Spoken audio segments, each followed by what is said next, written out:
All right, so open your Bibles to the book of Job. You will notice the reading there, and I hope you were careful in listening to those words. The suffering that Job went through when that is described is something that I don't think any of us have ever seen in our lifetime, and we only relate it to what happened to Job. And the most important thing we can do right now is take a moment and try to relate to it. What would it be like, not really so much to lose those possessions, but all those servants were killed. I'm sure Job cared deeply for them. One messenger after another comes and tells him the disaster that has taken place even before the previous messenger has finished talking. And then the final messenger comes and says, all 10 of your children are dead. How do you respond to that? Not long after I left San Diego, a friend of mine and his family, who worshiped there at the church where I was, it was about 3 days prior to Christmas. They lived about 2,000 feet up in the hills above San Diego, going on to a mountain about 4,000 feet high. It was a very busy road that would come down from where they lived. And he worked in the city, and he called his wife and he says, "Why don't you come down for this evening, and we'll eat dinner together and go around and see some of the Christmas lights. Bring the kids." Had 2 children, so she strapped them up in the car and headed down. There was a light rain falling, and as they went around a curve,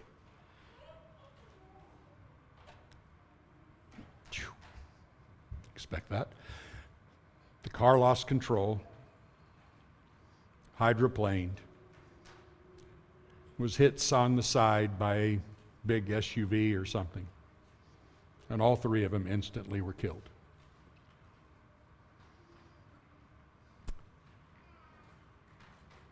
He had to go back to his house with a Christmas tree set up and presents all around the tree and an empty house. How do you deal with that? How could that possibly even come close to understanding it? Months went by before he could go back and live in his house.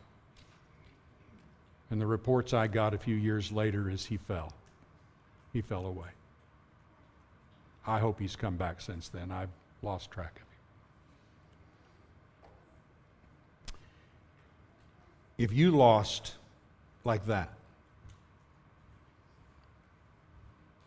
would you have some questions for God? Would there be some things that you would struggle with?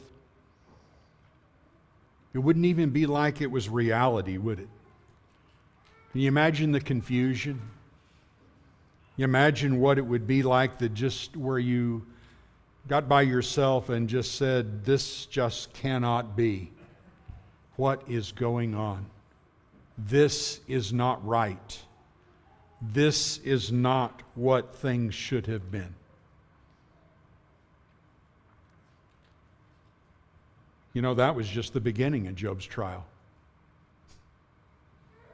I suppose if it had just ended then, Job would have gone back to work, the brilliant, wise man that he is, and the God that would have been with him, and he would have rebuilt. Never been the same, but he'd have rebuilt. But that was not it. Job said, that didn't work. God said, see, it didn't work. And Satan said, it didn't work because it didn't touch his flesh. People can handle it until it's their own body. And God said, just don't kill him. And he struck him with loathsome sores. Older versions say boils, from the top of his head to the bottom of his feet.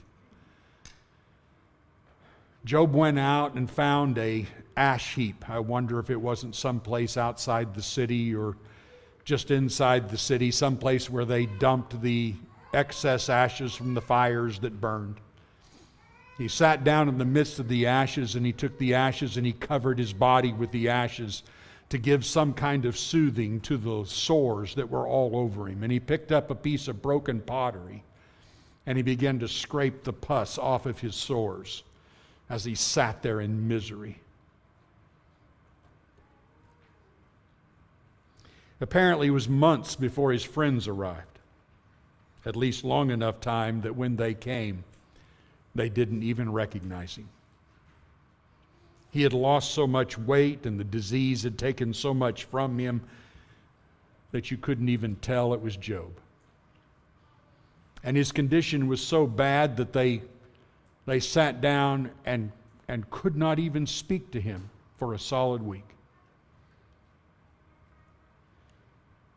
The suffering was great.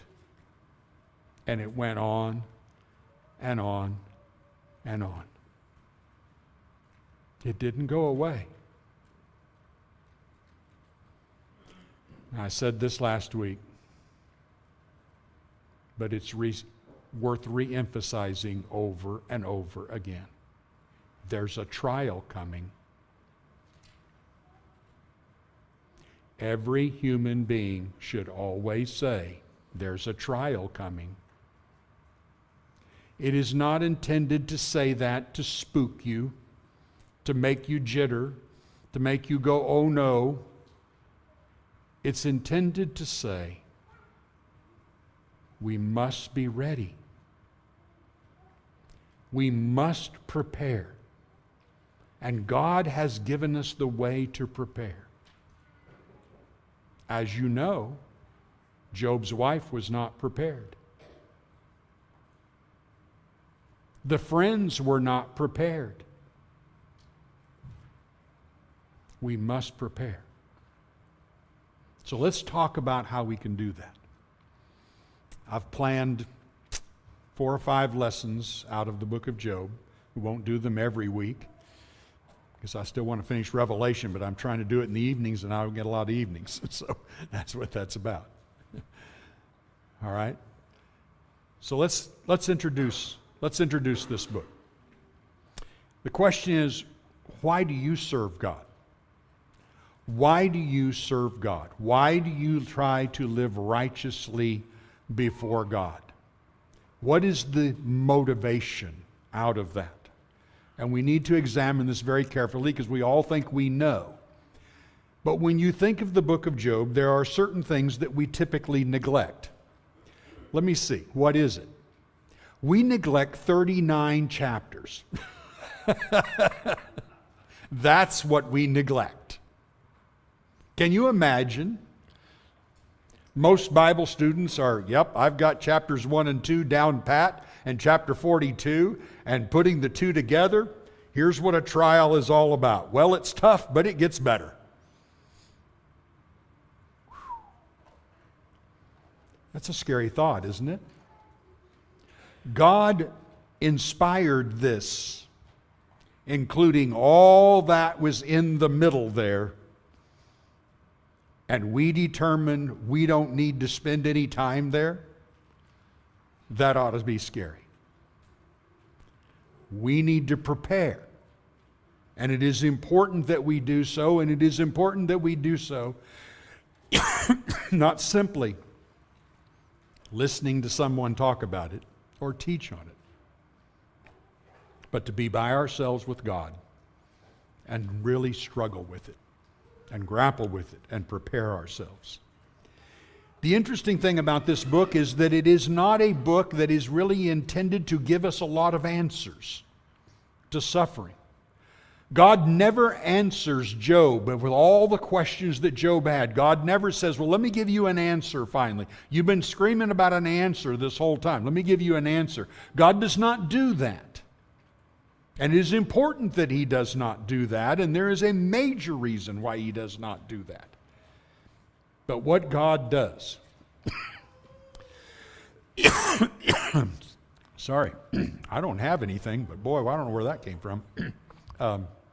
If there's a water thing in here, Teresa, maybe, or something. That may keep coming back. I'm not sure. At any rate, when we think of the book of Job, it is more important that we think about what is God teaching us about Himself. What is God saying about Himself? We need to learn about God. When we're in a trial, the most important thing we learn prior to the trial is about God. The more we know God and the purpose of God and who God is and how He thinks, the better off we will be. That's all right, Chip. Maybe I'm going to make it. It's getting better. Thank you. So here is the picture that we have to have. What's God about? What is God doing here? Because the debate that is going on in the rest of this book is about who God is. Their misunderstandings, a collective misunderstanding about God, is the real problem here. So the more we know God, the better off we are when a trial comes. So consider this. The first thing that God wants us to know is He wants us to know about the righteousness of Job. When you look at verse 1, God, the inspired writer, just clearly tells us there's no one like him. He's blameless, upright, fears God, turns away from evil. That's who he is. Later, when God, in verse 8, speaks to Satan, he says, have you considered my servant Job? None's like him on the earth, blameless and upright, who fears God and turns away from evil. There is something about Job that he wants us to know and reemphasizes over and again.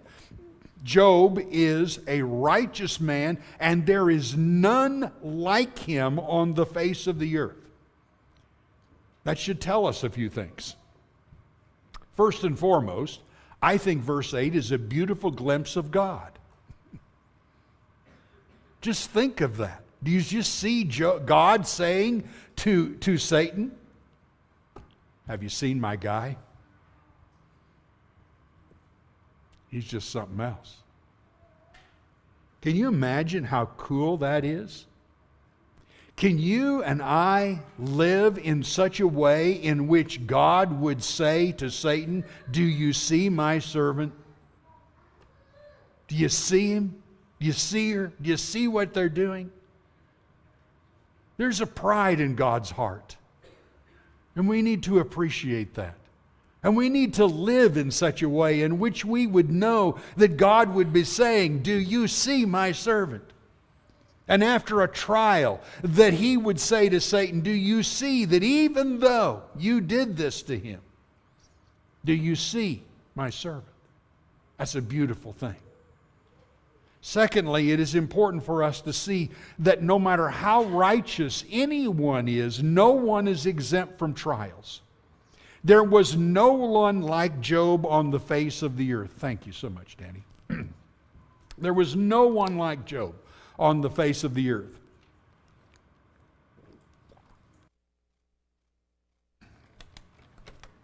And yet, even in that condition, he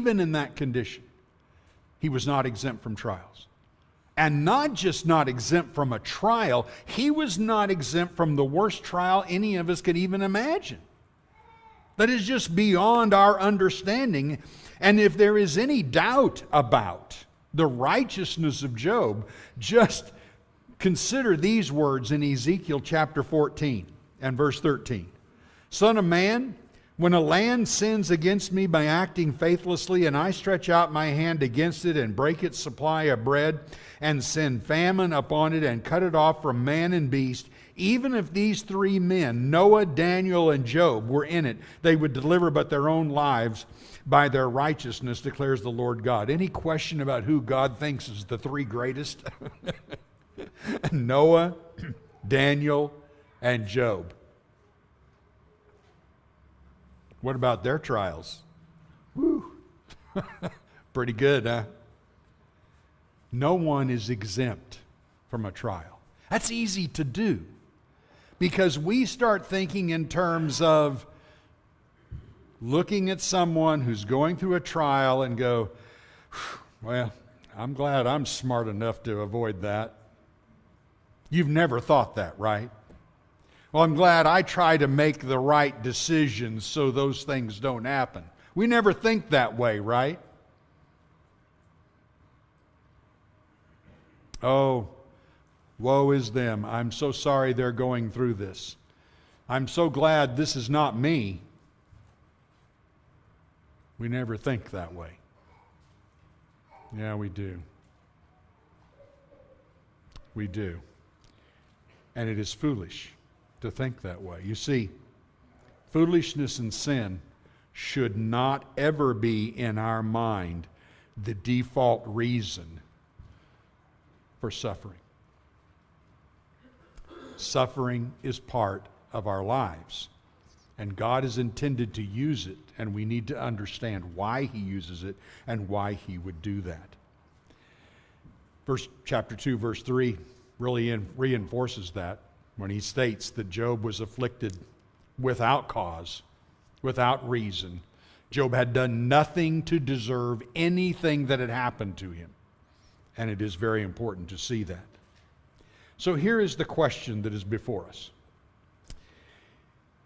It's a question that we should ask, and we should ask. It sounds a little blasphemous at first, but it's something that should be asked because it needs to be answered. How could God, the God who created us, the God who formed us, the God who supposedly would love His creation, how could a God like that watch us suffer and not do something? How could He not do something to Satan and stop him from this? How could He not have said to Satan, this is a good man, you're not doing this to him? This is my guy. He's better than everybody else. And God, how can you, if you are so holy and good and righteous and filled with all these things that are supposed to be better than everyone, how can you look down at our suffering and let it go on? We're at the breaking point. Why aren't you doing something?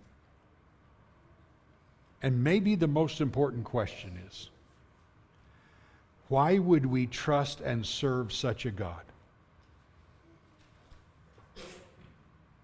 Oh, that's what an atheist would ask. That's what an atheist could ask you. How would we answer? What is the thing? Let's look at some lessons here from chapters 1 and 2.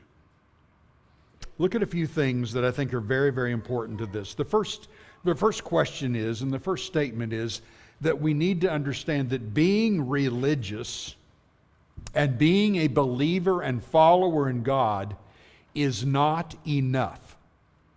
Now, I thought it was enough. I thought it was enough to please God to be a believer and a righteous person before God. Staying away from evil, doing what's right, fearing God, all those things, blameless. If we could attain to being Job, would not that be enough? God says it's not enough. Because if it were enough, He'd have told Satan to take a hike. It's not enough. You see, this is about our loyalty. How loyal are you? Do you remember the question, the statement, the test that God gave to Abraham? Genesis chapter 22 and verse 1. And God said to Abraham, take your son, your only son. I'm amazed at the words. I love the words. Take your son, your only son, whom you love. And you take him 3 days' journey to a mountain and you kill him. And you offer him as a burnt offering to me. I do not understand. We got to have a conversation with Abraham. How did you do that? He didn't blink. He got up early. He set his iWatch to whatever. And he got up at 4 a.m. and he said, let's go. I'm going to do what God told me to do. What's your level of loyalty? You see, it is interesting to think about. Where is my loyalty? How strong is it? Is it mild? Is it a little bit? Is it just so much? Where does it go? How far does it go? You see, what Satan is saying concerning Job is not that he doesn't have a loyalty. It's this, that his loyalty is only going to go so far, and then it's going to stop. And he's not going to continue to be loyal that way. That's Satan's challenge. That's Satan's attack. Satan is saying, I don't care about whether he believes in you. Whoopee-doo. We all believe in you. The demons believe in you. We just don't think your creation will serve you that way. Not that yucky earthly creation that you made. And there's Satan's challenge. How far will you go? For those of you who had children, and for those of you who do not have children, you will understand this completely. Can you imagine, you tell your child, would you please go and clean your room? And your child looks at you and says, and every child has done this probably at one time or another, but the child looks at you and says, and how much you are going to pay me? And I looked at my boys and went, I guess you don't want to eat tonight. What? Yeah, that's how much I pay you. You get to eat. You get to live here. What if every time you ask them to do something, you say, well, how much are you going to give me for that? Well, how much are you going to give me for that? And if you said you're not going to give you anything, they dump you like a hot potato. Now, would anybody on the face of the earth say, boy, your children really love you? No. Well, you got some great kids there. They always do what you tell them to do. Yeah, as long as I slip the $10 bill in their wallet. You see, that's what Satan's asking. How loyal are you? What will you really do? Look at verse 20. Then Job arose and tore his robe and shaved his head and fell on the ground and worshipped. And he said, naked I came from my mother's womb, and naked shall I return. The Lord gave, and the Lord has taken away. Blessed be the name of the Lord. In all this, Job did not sin or charge God with wrong. I think those words there we miss a little bit. We read over a little too rapidly. First and foremost, Job did exactly the opposite of what Satan said he would do. Satan said he'll curse you to his face. He'll curse you right to your face. He'll look you right in the eye, God, and say, I'm done with you. That's what he'll do. And Job did not do that. Job did exactly the opposite of that. He had loyalty to God regardless of his suffering and regardless of his circumstances. Now, this question is asked with every single person, and it should be asked. But here is the question. Can God really be trusted with your life? Now, you and I both know that there's not one of us who thinks God can be trusted absolutely, completely with our lives. And you know how I know that? Because I find myself, and you have found yourself, in a situation in which you've decided to do what God told you not to do. And the reason you did so is because you thought God was holding out on you, and there was something you wanted that God was not going to give you because He didn't think it was good for you. And so you did it anyway, because that is the very definition of sin. So the question is, am I trusting Him? You see, when we say we have faith in God, the question is, well, what kind of faith are you talking about? Louis and I were talking about this the other day in our study. And I said, it comes down to the best way I know to show this is it comes down to this. A troubled marriage will oftentimes come to me, a man and a woman, and it's that they look at me and just say, it's hopeless. You can't talk us into fixing this. There is no fixing. We have done too much to each other. It's all done. We cannot stand to look at each other again. I'm completely finished. And I don't know how many times I've looked at him and said, so you don't trust God? Oh, of course we still trust God. No, you don't trust God. Because God said to love each other. And if He told you to do something, you have the capability of doing it. I don't care how you feel. Feelings have nothing to do with this. Trusting God has everything to do with it.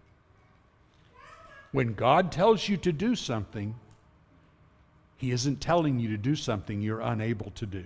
And He told you to stay together. Now, do you trust God? If you split this up, you've renounced God. You've said, curse God and die.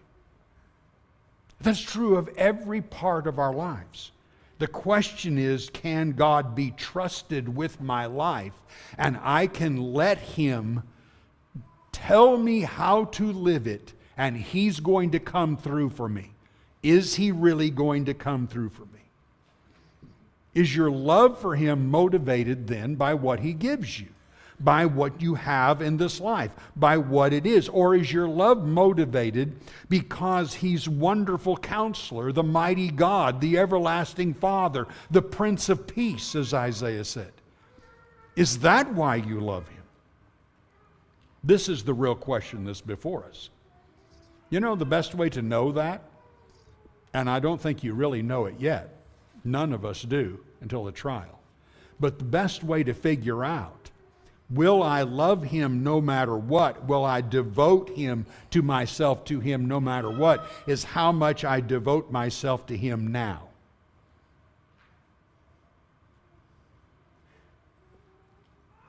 Do I devote myself to Him when it's convenient?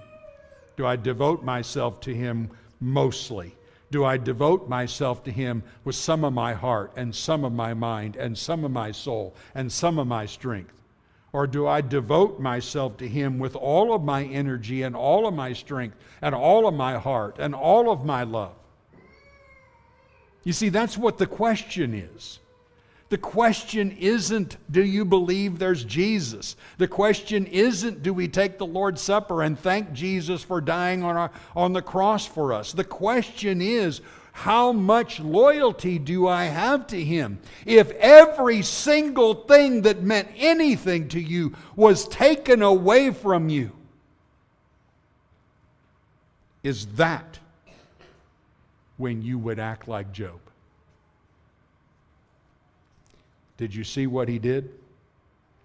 He fell to the ground and worshiped.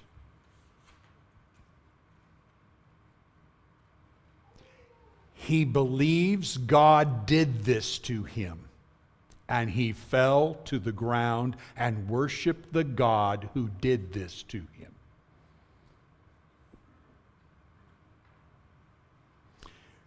him. Everybody I ever watched in a trial, and as I went through a couple of really bad ones myself, the question was always, are you going to draw closer to Him, or are you going to go further away from Him? There's never an in-between. You're either going to say, I need to get closer to Him, or you're going to say, I can't take it anymore. We need God, and we need His knowledge of Him and closer to Him, as we read in Hebrews, and we need one another. That is absolutely necessary. And we need prayer to God, close relationship with Him. And we need to cry out to Him in trust and loyalty. You either draw near to God, or you pull away from God. I've never understood, and I'm thankful, I guess, from my upbringing and the fact that I lived for the first 20 years of my life knowing that my father would die at any time, and then did die when I was a week before age 20. But that knowledge and how my mother handled that and prepared us as children gave us the strength to draw nearer to God than pull away. And I never understood, why are you going away from the only person who can help you? That didn't make sense. Job fell on his face and worshiped God. And then did you notice this? When he says in verse 21, naked I came from my mother's womb, and naked I will return. The Lord gave, the Lord taken away. Blessed be the name of the Lord. You know what does that really teach us? It teaches us, as Job said, everything I had, I never deserved anybody. It was just a gift. Everything I had was given to me. I came into this world naked. I'm going to leave naked. Everything that God has given me is a gift from Him. If He wants to take it away, whose business is mine to demand that He not do that? I've earned nothing. I can't walk around going, it's my wisdom and my greatness that has given me this. Every day I wake up, I'm amazed to live with the blessings that God has given me and you and all of us. Amazed. And He can take it away like that, and that would be His business. And that's exactly what Job understood here. We have no right to demand of God. And then, when you think of that, to try to get that in your mind, what is your vision of life? Now let's compare. What was your vision of life when you were 18? How was your life going to work out? Oh man, you had it all figured out, right? This was the way it was going to go. The kind of person you might marry, the kind of job you might have. How long are you going to live? How long were you going to live? Were you going to make it to 92, 94, 95? How healthy were you going to be? Oh, strong and healthy. There was never going to be much of a problem.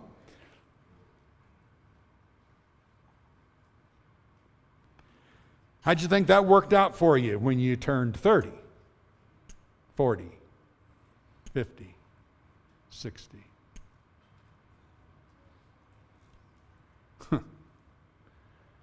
Everybody who has gotten to those ages realizes God did what He wanted with my life. And that's His business. You see, we get that vision in our mind, and we start thinking that this is the way my life is. One final thing from the text. Job's wife. When you see down in verse 9, then his wife said to him, do you still hold fast your integrity? Curse God and die. But he said to her, you speak as one of the foolish women would speak. Should we receive receive good from God, and shall we not receive evil? In all this, Job did not sin with his lips. Probably the most cruel thing Satan ever did, but I'm sure he had a good idea. Hopefully, he thought ahead of time that when this trial comes, regardless of what happens to Job, Mrs. Job will cave, and that'll really get him. I think that's probably the most cruel part of this. Now there's nobody. Nobody to stand with him. Nobody to hold him up. Nobody to take him in their arms and say, I'll help you through. Even she says, curse God and die. How cruel. The word curse here is translated the word renounce in the ASV. She is not saying, why don't you utter a curse before God? She's saying, why don't you say to God, you're pretty worthless. You've not done anything for me. Why should I serve you anymore? There is no reason for it. It's like in the Hebrew, it is a word that is translated either bless or goodbye. In this case, it's goodbye. Why don't you just say goodbye to God and go on? Abandon your trust in God. God is no use to you anymore. And consider this. She did everything Satan was looking for Job to do. She said the same things. She said, curse God and die. Just go ahead and abandon God. Now here is a very important lesson. When you go through a trial, and every person here who's been through really, really, really bad trials know this. When you go through a trial, do not expect all the people around you, even your friends, to come and comfort you in wonderful ways. Not going to happen, is it, Belinda? Not going to happen, is it, Nicole? No. It's not going to happen.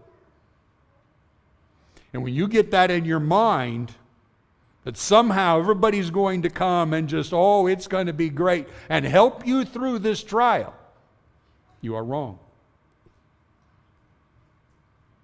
Nothing against them.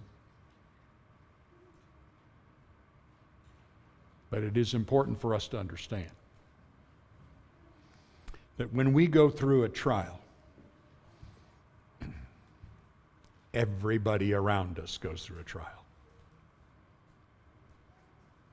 And we will be judged by how we will treat those who go through a trial. Now, one final thing. Be careful how you think of Job's wife. Job's wife also lost 10 children. And now she is watching the husband she loves wither away in agony. That's tough. And by the way, when Job answered her, Job did not say, you are a foolish woman. He says, you speak as one of the foolish women. And I thought, there's one thing unique about that. Maybe she repented right then and there. Of all the people in the book, and there's 8 people mentioned in the book, including God, it never talks about her repentance. And if she's the same wife we're looking at in chapter 42, she had 10 more kids. Maybe she repented. So here it is. When severe trials come, how are you going to respond to God? And recognize that everyone around us also goes through trials. When a trial strikes, how will you respond? And most importantly, are you ready? Are you ready? We're going to sing a song right now, and we hope that you will consider your condition, your situation before the Lord. And if there is any way we can do to help you, we would urge you to take that step right now as we stand and while we sing.